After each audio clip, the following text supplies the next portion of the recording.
Good morning बच्चों। Good morning बच्चों। मैं साजिद सर, खेर नगर म्युनिसिपल सेकेंडरी नंबर 1 से। जैसा कि जो है बच्चों, मुझे जो है आपको पढ़ाने के लिए अलजेब्रा, जिसको हम लोग बीज गणित कहते हैं, वो दिया गया है।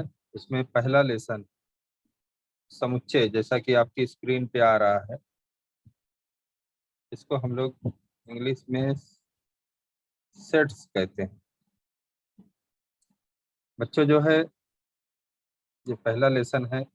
एक अलग प्रकार की गणित है, जो पहली बार आप लोग जैसी गणित सीखते आ रहे हैं 8वीं से, वैसी गणित नहीं है।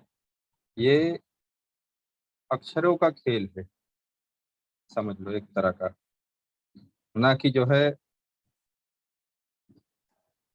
जो है इस तरह से जो है हम कह सकते हैं कि दूसरी चीजें, बल्कि जो है जो हम लोग पढ़ते आ रहे हैं 8वीं तक, आ, नंबरों का गणित, ये नंबरों का गणित नहीं बल्कि अक्षरों की गणित है। जो है ये बहुत ही उपयोगी है।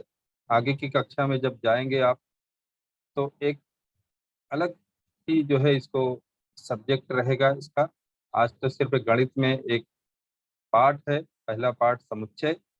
लेकिन जब आप बड़ी कक्षा में जाएंगे तो आप देखेंगे कि जो है कि इसको टोपोलॉजी करके और ये पढ़ने को हमको मिलता है। बहुत एक विषय ही है जिसमें हमने एमएससी किया है, तो हम जानते हैं इसको। तो बहुत ही इम्पोर्टेंट ये जो है पार्ट है।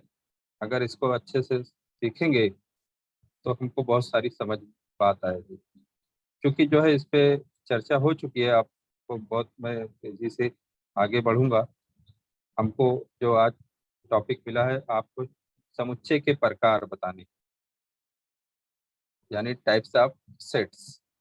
सेट्स जब मैं बोलता हूँ सेट, तो बहुत लोग के दिमाग में जो नए बच्चे आज जुड़े हैं, शायद पिछली बार वो ना जुड़े रहे हों, तो उनको पता हो जाए कि सेट्स जो वो सोच रहे हैं बिल्कुल वही सेट है।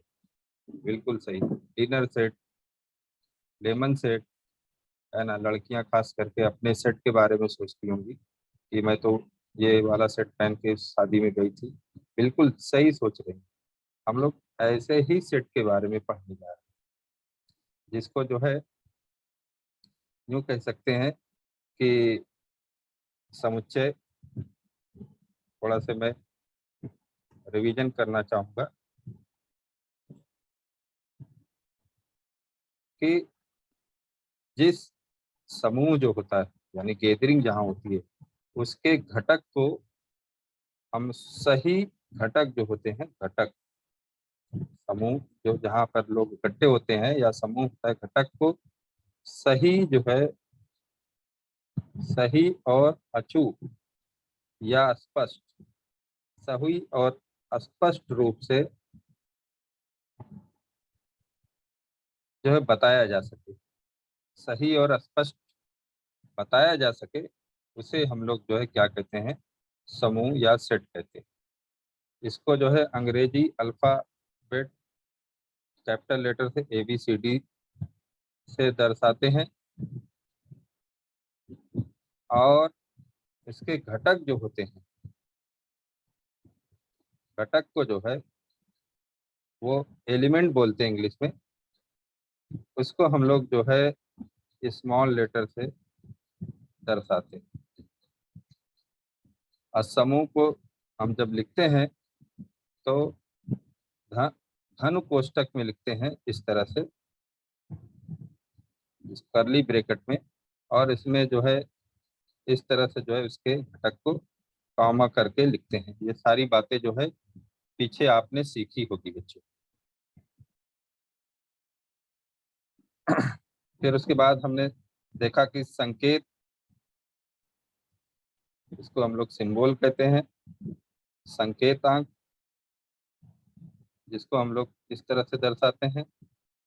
जब ए जो है या बी जो है इस ए समुच्चय का घटक है तो हम लोग इस तरह से लिख देते हैं और कहते हैं घटक बी जो है समुच्चय ए का एक घटक है। ये सिंबल है, इसको बिलोंग्स बोलते हैं इंग्लिश में। बी बिलोंग्स टू ए, यानी जो है हम लोग जैसे कहीं जो है, क्योंकि हम महाराष्ट्र में रहते हैं, मुंबई में रहते हैं, तो अगर हम कहीं फॉरेन कंट्री जाते हैं तो हम ये कहते हैं आई बिलोंग टू, या कहीं इंडिया में रहें कहीं जाएं तो आई बिलोंग टू मुंबई, यानी मैं मुंबई का घटक, मुंबई का बिलोंग करता हूँ या महाराष्ट्र से बिलोंग करता हूँ, ऐसा जो है हम लोग बोलते हैं। और जैसे यहाँ पर टी जो है इसका ए का घटक नहीं है, इसको हम लोग समुच्चय ए का घटक नहीं, इस तरह से लिख देते हैं बच्चों। और देखा आप लोगों ने इसका लिखने का पद्धति है ना, दो पद्धतियां हैं लिखने की। क्योंकि मैं रिवीजन कर दे रहा हूँ और फिर मैं समुच्चय के प्रकार आज बताने वाला हूँ, लेकिन जो है क्योंकि जो बच्चे नहीं थे वो भी जान जाए कि इसके लिखने की पद्धति दो है, सूची पद्धति और दूसरा गुण वर्णन पद्धति।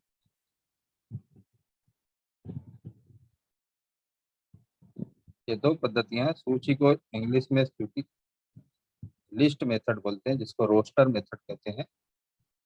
और यानी कि जो है इसमें इस पद्धति में हम लोग घटक की सूची बनाते हैं। गुण वर्णन पद्धति में, जिसको हम लोग रूल मेथड कहते हैं या सेट बुल्डल फॉर्म कहते हैं, इसमें हम लोग उसके गुणों को वर्णन करते हैं। तो बच्चों जो है ये पीछे जो है जो भी पढ़ाया होगा मैडम या सर, आपने इसको भली भांति सीखा होगा। तो ये थोड़ी सी जो है रिवीजन था मेरे हिसाब से। आज जो है हम लोग पढ़ेंगे समुच्चय के प्रकार।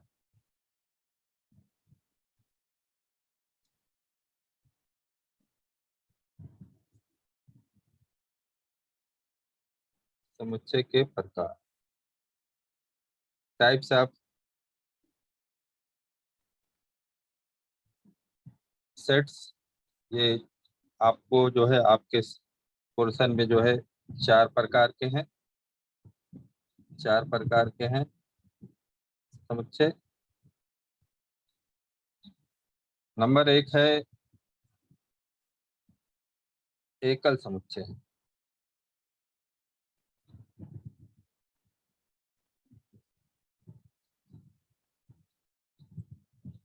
इंग्लिश में इसको हम लोग सिंगल टर्न सेट्स कहते हैं। सिंगल टर्न सेट, क्योंकि इंग्लिश में इसलिए बताया जाता है, एकल तो हम लोग बोलते नहीं, सिंगल ज्यादा बोलते हैं। तो इसके लिए बच्चों जो है इंग्लिश वर्ड भी सीखते रहो।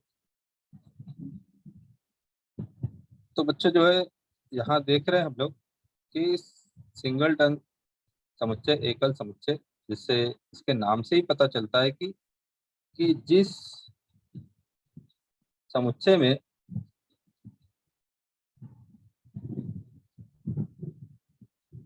केवल एक ही जो है घटक हो, केवल एक ही घटक हो,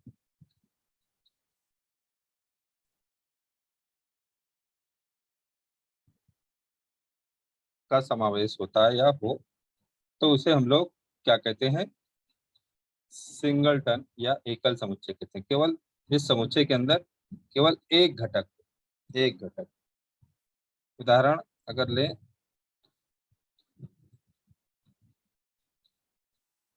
तो देखें कि जो है कि कोई भी जो है समुच्चय ले, ए मान लो ले लिया और इसमें एक जो है घटक ले लिया दो।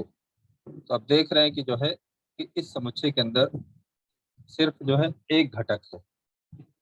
तो इस तरह से हम कह सकते हैं कि ये कौन सा समुच्चय है, ये एकल समुच्चय, क्योंकि इसमें एक ही घटक है। या जो है इसको इस तरह से लिख सकते हैं सेट गुणन, गुण गुणन पद्धति में, कि जो है कि सम भाज्य जो है, सम अभाज्य संख्या का समुच्चय। सम अभाज्य जो है, ये अभाज्य भी है, सम भी है। तो सम अभाज्य संख्या जो है, दो जो है, सम भी संख्या है, दो दो के पहाड़े में आती है, और अभाज्य भी है। तो इस तरह से जो है हम कह सकते हैं कि जो है, या हमारे देश में प्रधानमंत्री के समुच्चय, तो कितने प्रधानमंत्री हैं? हमारे श्री नरेंद्र मोदी जी जो है सिर्फ एक ही प्रधानमंत्री। तो इस तरह से हम कह सकते हैं कि हमारा तो ये एक एकल समुच्चय है। ठीक है बच्चों। दूसरी बात, दूसरा हम लोग जो है देखते रिक्त समुच्चय।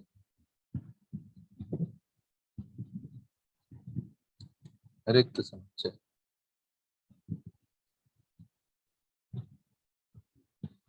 इंग्लिश में इसको जो है हम लोग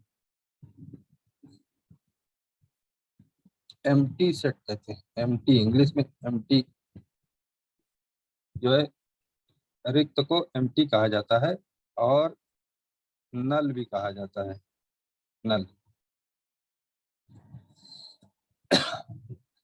एम्प्टी, खाली एम्प्टी ड्रम ले लो, है ना, एम्प्टी। यहाँ पी जो है साइलेंट होता है, हम लोग एम्प्टी पढ़ते हैं, या नलीफाई कहते हैं। यदि नलीफाई हो गया यानी जो है, यानी वो बिल्कुल नील हो गया, नल। तो इसके लिए इसको इंग्लिश में नल भी बोलते हैं, रिक्त समुच्चय को, रिक्त समुच्चय। अब इससे बातों से ही पता चलता है कि जिस समुच्चय में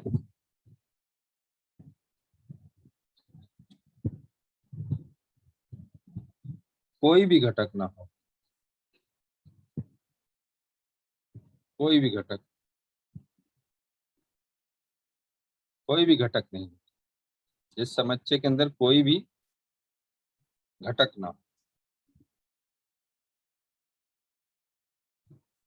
है ना, कोई भी घटक नहीं होते, एक भी घटक नहीं होते, उसे हम लोग कहते हैं रिक्त समुच्चय। समझ में आ रही नहीं बात? उदाहरण के लिए इसे हम लोग जो है इस तरह से जो है ऐसा समुच्चय बनाए, उसके अंदर घटक न दिखाए, या जो है इसको दर्शाने का और तरीका है, ऐसा जो है पाई बना देते, इंग्लिश में इसको जो है पाई पढ़ते, पाई। तो ऐसा जो है पाई बना देते, या जो है कोष्ठक में कुछ नहीं दिखाते, तो इसको हम लोग क्या कहते हैं? रिक्त समुच्चय कहते हैं। अब जो है बच्चों, कोई उदाहरण इसके लिए लेते, ये उदाहरण ये दर्शाने का तरीका था। उदाहरण कोई भी जो है लेते, जो है जैसे कि जो है उदाहरण लेते कि जो है एक ए समुच्चय है, जो जिसमें जो है एक एक्स है, और एक्स ऐसा घटक है, ऐसे समुच्चय के घटक जो एक से छोटी प्राकृतिक संख्या, एक से छोटी प्राकृतिक संख्या, एक से छोटी प्राकृतिक संख्या। अब आपको पता है कि एक से छोटी प्राकृतिक संख्या, सबसे छोटी प्राकृतिक संख्या एक है। अब इससे छोटी कोई प्राकृतिक संख्या तो है नहीं, तो इसका मतलब कि ए जो है एक क्या है? रिक्त समुच्चय। या यूं कह लो कि हमारे देश में जो है तमाम सफेद कौवों का समुच्चय।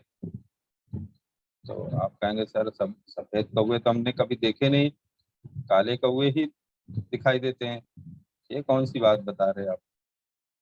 तो इस तरह से जो है, ये कहने का मतलब है कि ऐसी बात बोल दिया जाए कि जिसमें कोई घटक ही ना हो, तो इसको हम लोग क्या कहते हैं?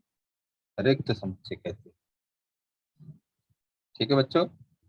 तो इस तरह से जो है ये बात हम लोगों ने आज जो है सीखा, जो है समुच्चय के दो प्रकार, एकल समुच्चय और रिक्त समुच्चय। क्योंकि पेज में हटा रहा हूँ, आप इसके चाहे तो स्क्रीनशॉट ले सकते हैं। इसके लिए जो, क्योंकि अब तीसरे नंबर के समुच्चय पे हम जा रहे हैं, इसलिए मैं इसको थोड़ा सा स्क्रीन रोका हूँ और पूरी स्क्रीन दिखा रहा हूँ। ठीक है, हम लोग अभी जो है तीसरे नंबर के समुच्चय पे जा रहे हैं। नंबर 3, सीमित समुच्चय।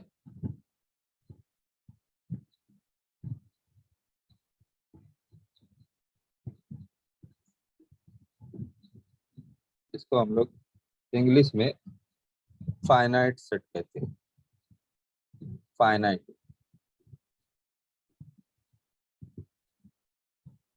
Finite set. अच्छा, जो है इसके बातों से ही पता चलता है, सीमित यानी परिमित समुच्चय, अर्थात ये कि जिस समुच्चय के जो है, इससे आपको जो है समुच्चय के परिभाषा भी याद हो जा रही है। जिस समुच्चय के घटक सीमित हों, घटक सीमित, सीमित अर्थात गिना जा सके, घटकों को गिना जा सके, घटकों को काउंट किया जा सके, गिना जा सके। जिस समुच्चय के घटकों को गिना जा सके,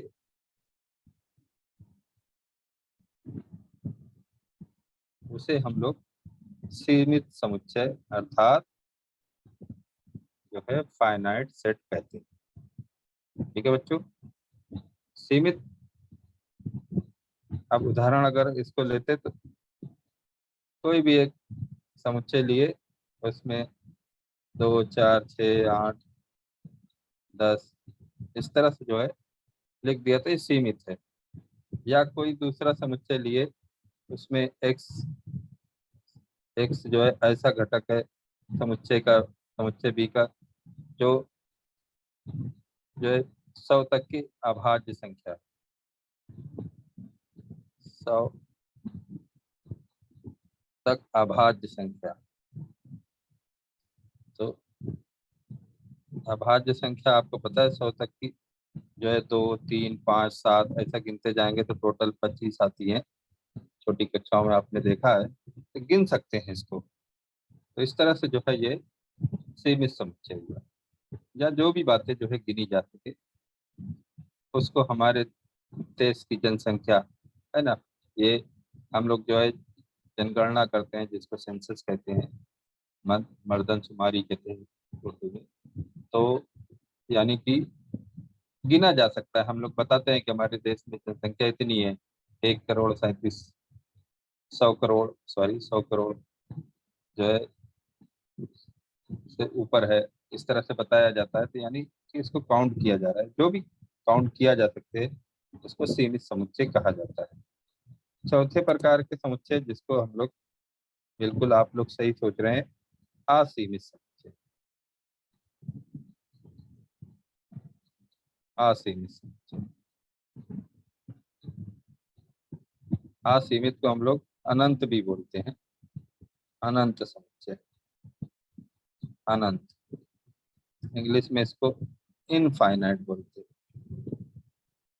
इनफाइनाइट से असीमित या अनंत, अनंत समुच्चय।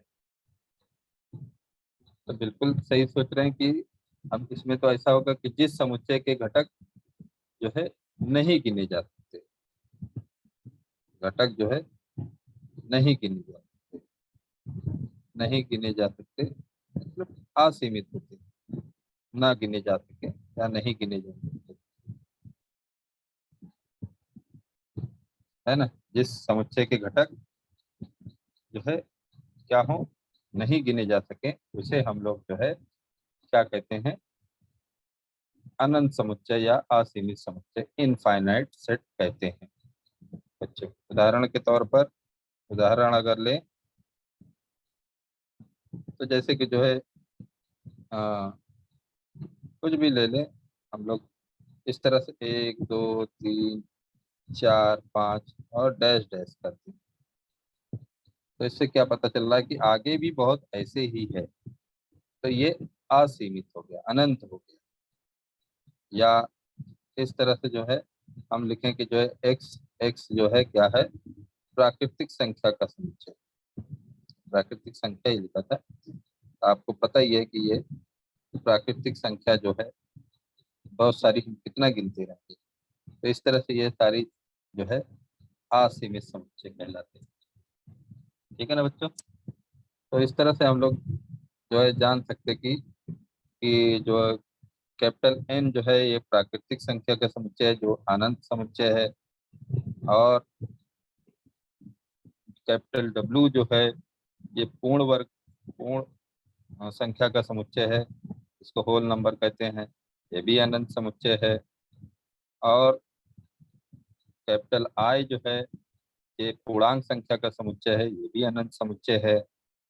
और आर जो है लिखते हैं, ये जो है वास्तविक संख्या का समुच्चय, ये भी जो है अनंत समुच्चय है। तो ये ऐसा कुछ जो वर्ड हैं जो हम लोग इस्तेमाल करते हैं, और इसको हम लोग जो है क्या कहते हैं, अनंत समुच्चय ये सब कहलाते हैं।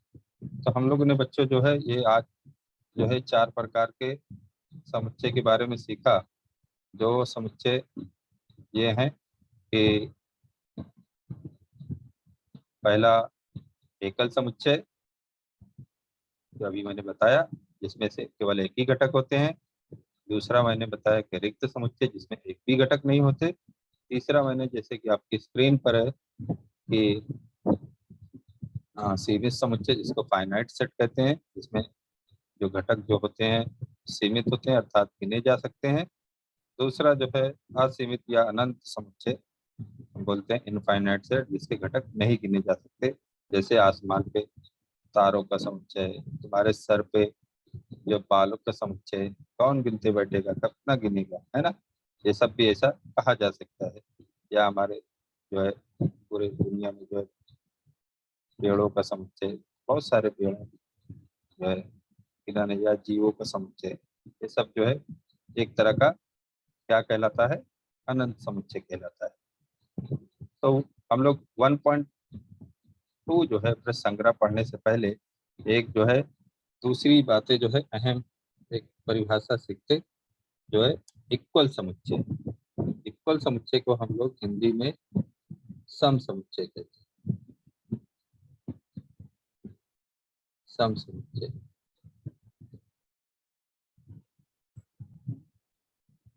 इंग्लिश में इक्वल समुच्चय कहते हैं। इक्वल समुच्चय, इक्वल सेट।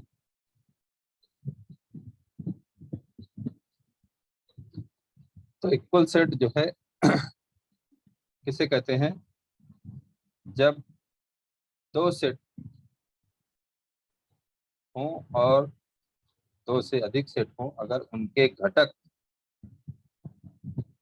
समान और एक जैसे हों, उनकी संख्या भी समान हो और उनके घटक भी समान हो, तो उसको हम लोग जो है क्या कहते हैं, इक्वल सेट या सम समुच्चय कहते हैं। अर्थात ये कि अगर एक समुच्चय ए है, इसके सारे घटक जो भी हैं,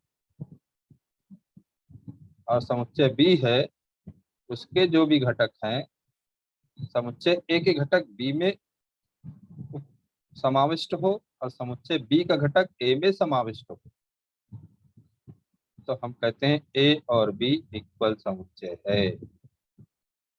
अर्थात ये मिसाल के तौर पर 2 4 6, यहाँ पर 4 2 6, यहाँ पर इनकी संख्याएं भी समान है और दिखते भी एक जैसे, तो ये जो है सम समुच्चय कहलाता है। यानी जिन दो या दो से अधिक समुच्चय के घटक समान हो और उनके घटकों की संख्या भी समान, तो उसको हम लोग क्या कहते हैं, इक्वल समुच्चय कहते हैं। दूसरा एक उदाहरण लेते, जो एक ए समुच्चय है, जिस क्या कहते हैं, जिसमें जो है आप लिसन लिसन करके जो है इसके घटक हो, और एक बी जो है साइलेंट। तो इन दोनों के अगर हम लोग घटकों को अगर लिखते हैं तो आप देखो L I S T N ये है, और दूसरा जो है लिसन में हम लोग देख रहे हैं कि S है, I है, L है, E है, यहाँ पर भी E था, देखा नहीं मैंने, और N L है और T है। तो बच्चे जो है यहाँ पर देखो 1 2 3 4 5 6, और यहाँ पर भी 1 2 3 4 5 6, और सेम सेम एस इधर है तो इधर भी है, एल इधर है तो इधर भी है, ई इधर है तो इधर भी है, एन इधर है तो इधर भी है, आई इधर है तो इधर भी है। इस तरह के समुच्चय को जो हम लोग जो है क्या कहते हैं, इनके घटक भी समान हैं, यानी जो है 6 इधर है तो 6 इधर भी है, और इन दिखते भी एक जैसे। इस तरह के समुच्चय को हम लोग जो है क्या कहते हैं, सम समुच्चय या इक्वल सेट कहते हैं। ठीक है बच्चों, क्योंकि ये बताना इसलिए जरूरी था सम समुच्चय, क्योंकि जो है आपके जो 1.1 जो आज को पढ़ाना है वो जो है उसमें प्रश्न संग्रह 1.1, एक्सरसाइज 1.1 टू सॉरी 1.2, उसमें जो पहला सवाल है यही है। आपके पास अगर किताब है, टेक्स्ट बुक है, तो उसमें देख सकते हैं कि वहाँ पर पहला सवाल यही पूछा गया है कि निम्नलिखित समुच्चय में कौन सा समुच्चय समान समुच्चय है और कौन सा नहीं। कौन सा समुच्चय समान समुच्चय, कौन सा नहीं, सम समुच्चय।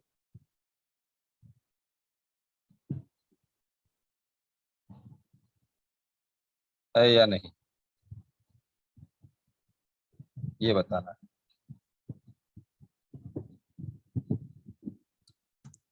तो सम समुच्चय जो है यानी कि उनके घटक समान हो। यहाँ पर 3 समुच्चय दिए गए हैं, उसमें एक ए समुच्चय है जिसमें एक एक्स घटक है, जो कि सच दैट इसको पढ़ते हैं इंग्लिश में, जो कि 3x -1 = 2। दूसरा एक बी समुच्चय है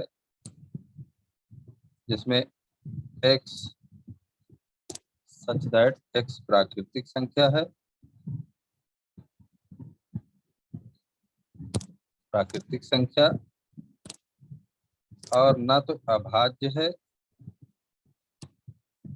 ना अभाज्य है और ना भाज्य है। ऐसी प्राकृतिक संख्या है, ना अभाज्य है ना भाज्य है। और एक सी भी एक जो है समुच्चय है जिसमें एक एक्स ऐसी ऐसा घटक है, एक्स सच दैट, जो कि एक्स जो है बिलोंग्स टू या एन का एक घटक है, और जो है एक्स जो है 2 से छोटा है। ये है 3 जो है समुच्चय दिए गए हैं, हमको बताना ये सम समुच्चय है या नहीं। पहला सवाल जो था आपके 1.2, तो हम लोग इसको हल करते या इसका जो है उत्तर देते।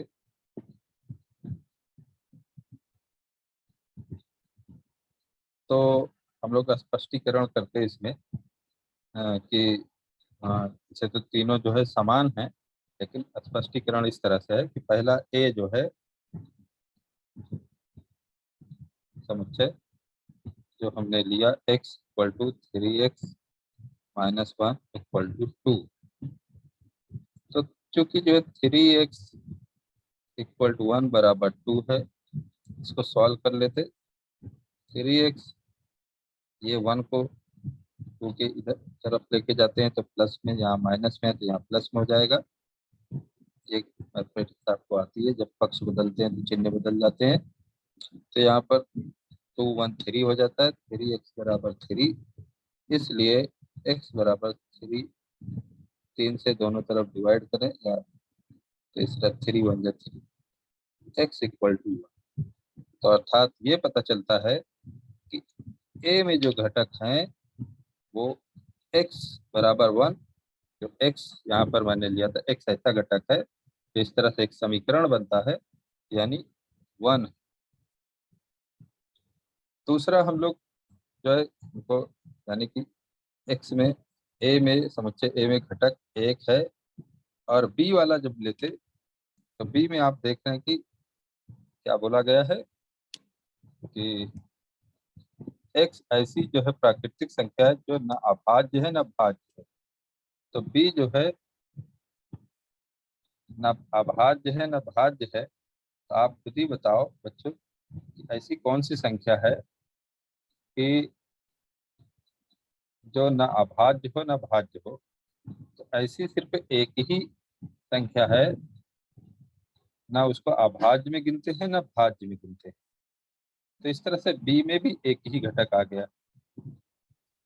सी वाला जो है हम लोग लेते, जिसमें हमने लिया कि जो है यहाँ पर देखें सवाल को कि सी वाले में एक्स ऐसा घटक है जो एक्स एक प्राकृतिक संख्या है और 2 से छोटा है। तो 2 से छोटा जो है, पता चल रहा है कि 2 से छोटा जो है प्राकृतिक संख्या केवल एक होती है। तो इस तरह से हम देख रहे हैं, इसलिए ए और बी और सी तीनों में, ए में भी एक घटक आया और एक ही है, और बी में जो है एक ही घटक आया, एक ही है, और सी में एक ही घटक आया, वो भी एक ही है। जब इस तरह से इनके घटकों की संख्या और दिखने में भी समान दिखाई दें तो हम कह सकते हैं कि वो समान समुच्चय या सम समुच्चय, इक्वल सेट कहलाता है। तो इस तरह से हमको ये बात समझ में आई पहला वाले सवाल को कि ये जो है तीनों सम समुच्चय या समान समुच्चय है ना। ए बी सी हम उत्तर में लिख सकते कि इसलिए कि ए बी सी सम समुच्चय।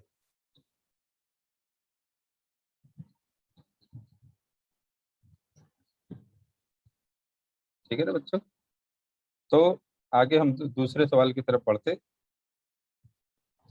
दूसरे सवाल में भी यही बात पूछा है, ए और बी जो है समान है, ये स्पष्टीकरण करना, कारण सहित स्पष्टीकरण बताना है। ए एक, यही पूछा है कि क्या ये समान समुच्चय है, ए और बी जो है समान समुच्चय हैं,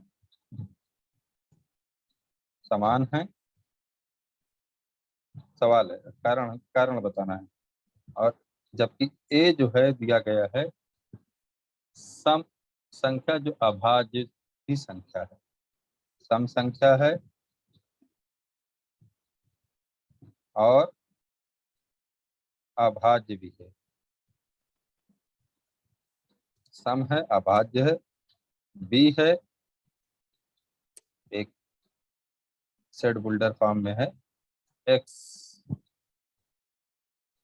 घटक है जिस जो कि जो है 7x, एक्स जो है एक समीकरण के रूप में है बराबर 13।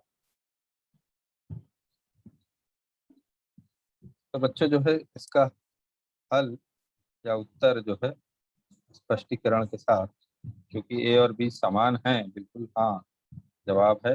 अगर ये समान है, मुझसे सवाल पूछा जा रहा है तो हाँ है, लेकिन जो है कारण स्पष्टीकरण ये है कि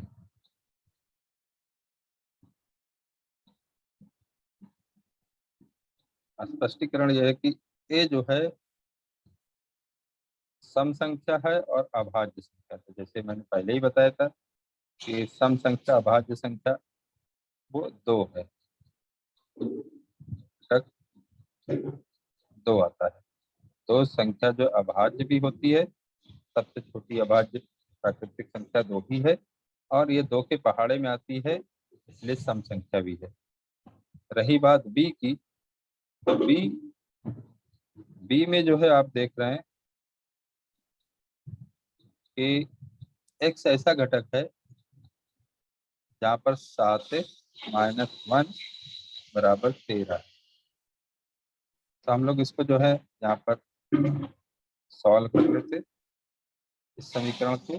7x-1 बराबर 13, जैसे पीछे सॉल्व किए थे। 13 एक इधर भेज देंगे तो +1 हो जाएगा और 7x बचेगा, क्योंकि यहाँ ऋण में था एक, तो इधर इस तरफ धन में चले जाएगा, और इस तरह से ये 14 बन जाएगा।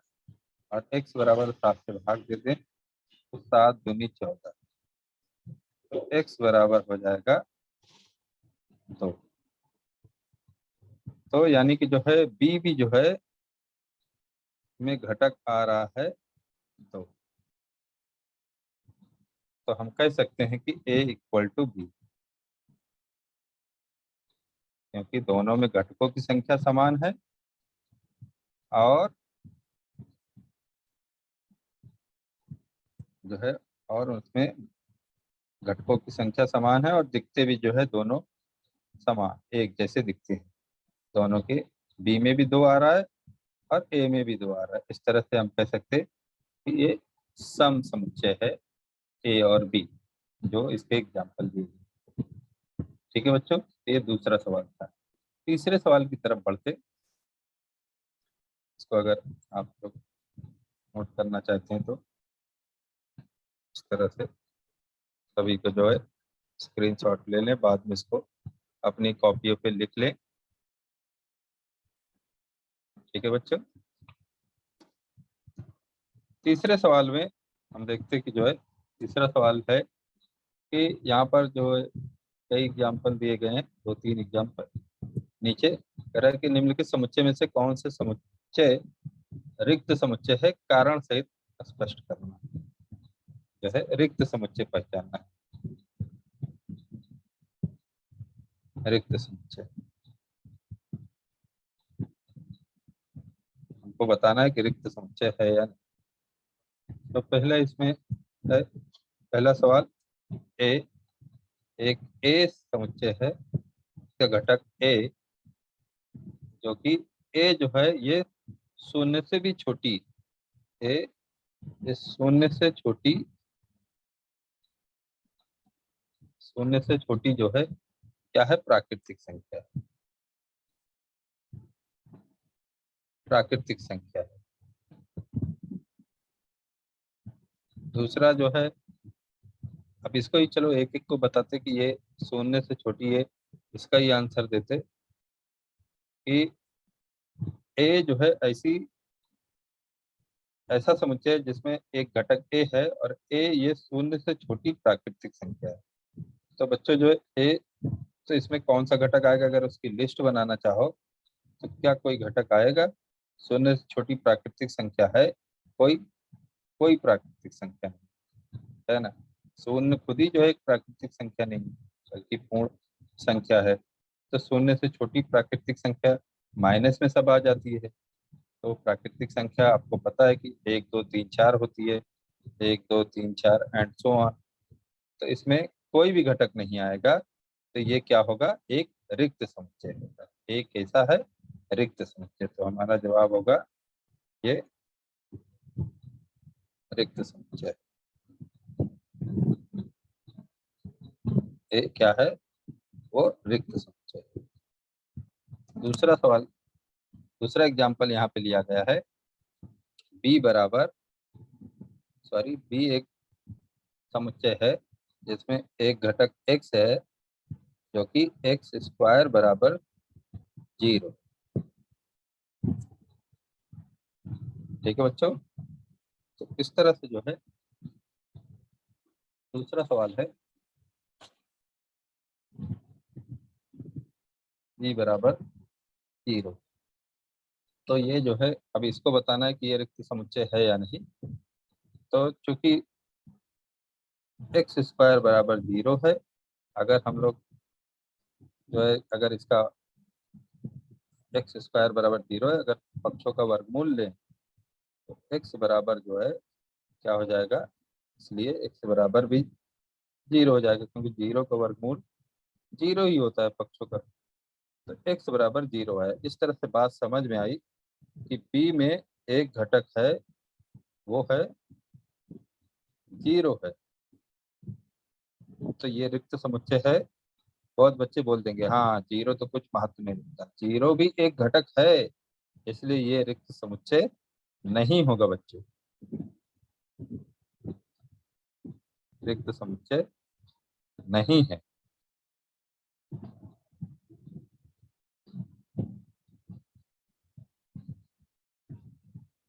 समझ आ रहे बच्चों, रिक्त समुच्चय नहीं। तीसरा जो एग्जाम्पल यहाँ पे लिया गया है, सी बराबर एक घटक लिया गया है तीसरा, सी एक घटक है जिसमें एक्स इस तरह से एक घटक है 5x माइनस 2 बराबर 0 समीकरण के रूप में, और x जो है क्या है, एक नेचुरल नंबर। क्या है, x एक जो है प्राकृतिक संख्या है। तो यहाँ पर जो है 5x, क्योंकि 5x माइनस 2 बराबर 0, अगर इसको सॉल्व करें तो 5x बराबर 2 के उधर लेके जाए तो बराबर 2 हो जाएगा, धन 2 उधर चले जाए, 0 को कोई महत्व नहीं होता, जुड़ेगा तो 2 में ये जाके उधर प्लस में हो जाएगा, 5x बराबर 2 हो जाएगा। और इसलिए जो है x बराबर ये 5 जो है 2 के बट्टे में चले जाएगा, और x बराबर क्या आ जाएगा, 2/5 आ जाएगा। तो इसका मतलब ये हुआ कि c बराबर जो है क्या आ गया, 5/2।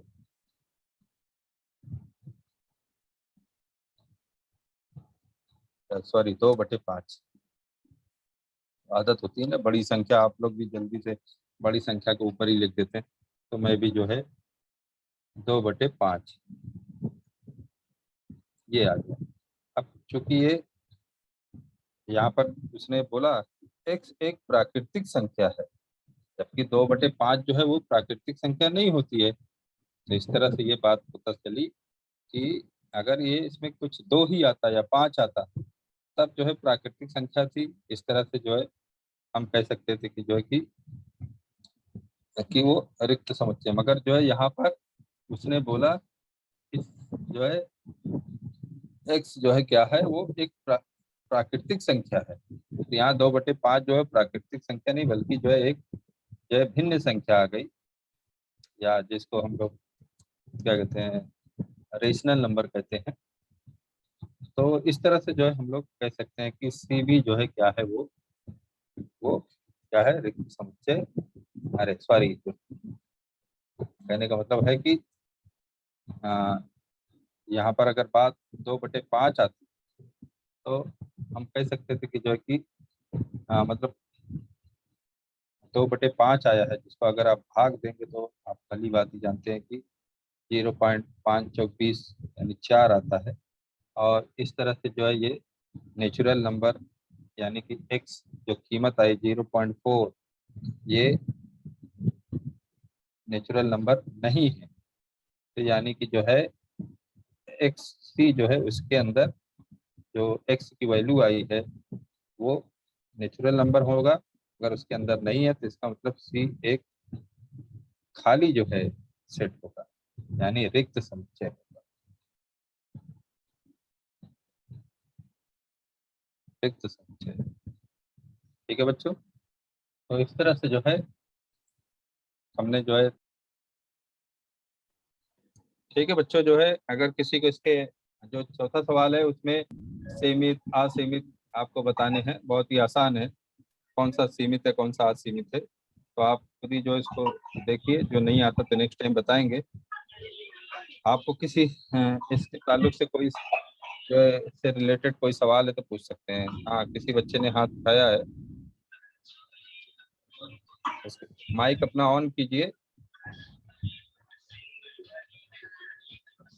और क्या सवाल है सर पूछिए। जी सर जी, बोलिए। सर वो चौथा क्वेश्चन में हेलो। क्या? चौथा क्वेश्चन की तरफ जा रहा था, समय खत्म हो गया है। तो उसमें आपको कौन सा इसमें सीमित है, कौन सा असीमित है, ये बताना है चौथे क्वेश्चन में। तो उसमें यहाँ 6-7 एग्जाम्पल दिए गए हैं। आप कुछ भी नेक्स्ट टाइम मैं बताऊंगा उसको, अगर हमको वो दिया गया। वैसे तो जो है उसमें आसान है कि भाई प्रयोगशाला में उपकरण का समुच्चय सीमित ही होता है, आप उसके लिस्ट बना सकते हैं, है ना। और जो है क्या कहते हैं, पूर्ण संख्याओं का समुच्चय असीमित होगा। आपकी कक्षा के जो है कक्षा 9वीं में जो है पढ़ने वाले सभी विद्यार्थियों का समुच्चय ये सीमित होगा, आप उनकी लिस्ट होती है। आपके गांव में निवासियों का समुच्चय ये सीमित होता है ना। परमेय संख्याओं को, जो संख्याओं का समुच्चय है, वो सब असीमित है। ठीक है बच्चों। Hello sir. हाँ बोलो। सर जो सम समुच्चय के पहले सिखाए थे वो एक बार बता दो फिर से। सम समुच्चय मैंने बेटा बताया कि ऐसा समुच्चय, उसके पहले सर सिखाए थे आप, उसके पहले। सम समुच्चय के पहले मैंने 4 प्रकार के समुच्चय के प्रकार बताए। हाँ सर वही। एक एकल थर्ड वाला। समुच्चय।